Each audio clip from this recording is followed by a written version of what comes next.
Tomo como referencia la hoja de ruta porque desde las estrategias que allí se planteaban, digamos, los objetivos, las acciones han sido discutidas en todo el mundo y algunos países han apropiado, han revisado ese trabajo y es lo que estamos haciendo en este momento desde el 2004, 5, 6 en Colombia.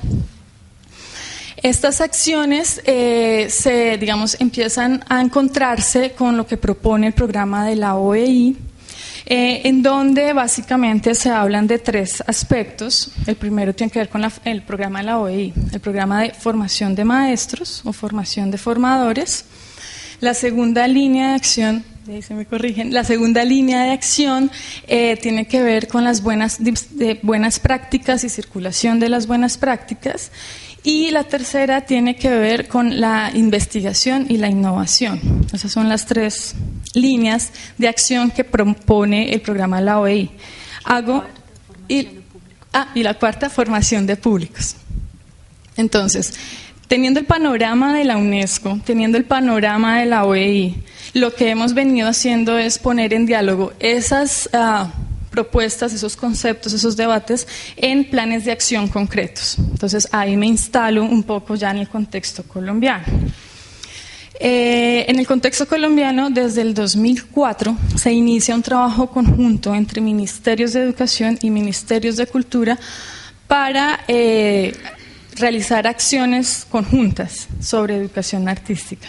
Lo primero que se hace es un análisis, un estudio de prospectiva de la educación artística, cómo se está viviendo la educación artística, cómo se practica la educación artística en el contexto educativo.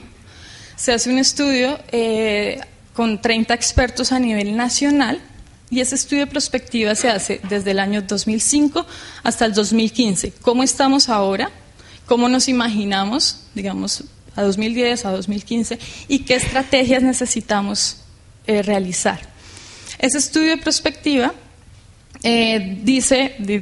habla de 5 estrategias. La primera de ellas es fortalecer la educación superior en artes.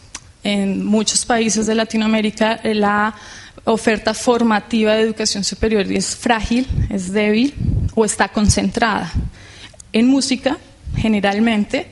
Después viene artes plásticas y finalmente vamos con danza y teatro. Entonces se genera una serie de programas de profesionalización para los artistas que necesitan una titulación para que puedan ser contratados en las aulas, en el servicio educativo. Esa es la primera acción que se hace. La segunda tiene que ver con incluir en el currículo de la educación formal la educación artística de manera calificada o de una buena manera. La Ley General de Educación dice que en el año 1992 establece como obligatoria la educación artística, pero hay muchos problemas a la hora de implementarla, como en todos los países de Latinoamérica. El profesor no tiene titulación, si es un profesor de artes no tiene herramientas pedagógicas, ¿no? Si es un profesor que le quedan 2 horas pues, y es de física o de biología, le dicen sea el profesor de artística, digamos, hay una serie de problemas. Y lo que hacemos desde el 2005 es revisar esos lineamientos curriculares y en este momento se están haciendo sale otro documento, ahora en diciembre, de orientaciones pedagógicas para la educación artística en la básica y en la media, con unos pilotos que se están haciendo en 11 colegios a nivel, en 110 instituciones de 11 departamentos o localidades, ¿localidad se entiende? Del país. Y el componente más débil es el fomento de la investigación en educación artística. Entonces, hemos estado recorriendo el país. Allá hacemos encuentros regionales, pero son pequeños, 5 encuentros en el país, trabajando con 800 docentes y artistas en sistematización de experiencias, ¿no? Los problemas, digamos, más cercanos. ¿Cómo está sistematizando la experiencia si usted lleva 30 años de ser profesor? ¿Cómo da cuenta de su historia? Ayer en la mesa principal hablaban de la historia y de la memoria, ¿no? Y uno dice, bueno, si uno conociera todo esto, quizás no estaría repitiendo lo que está haciendo en este momento. Entonces estamos haciendo todo un trabajo de sistematizar las experiencias desde el aula, en el caso de la educación formal, de lo no formal, y en Colombia hay otra distinción no formal e informal. Y además empezamos la discusión sobre currículo, que es, digamos, dentro de la educación formal es más aceptado, pero dentro de la educación no formal, pues pareciera que el currículo no existe. Empezamos una discusión sobre cuál es su concepción de arte, cuál es su concepción de educación, cuál es su concepción de cultura. Y esas concepciones que usted tiene como docente, empecémoslas a mirar con la práctica, ¿no? Si yo tengo ciertas concepciones, si yo concibo que el arte es una puesta en escena, generaré un proceso acorde a la puesta en escena o de acuerdo a la puesta en escena. Pero si para mí el arte es una creación de significado frente a una acción cotidiana, generaré un currículo que vaya en línea o que vaya acorde a esa formación. Entonces lo que pusimos en diálogo con docentes y directivos, además, directivos docentes, que esa es la otra parte, preguntándoles frente a lo que hacen, para ellos que era arte, cultura y educación.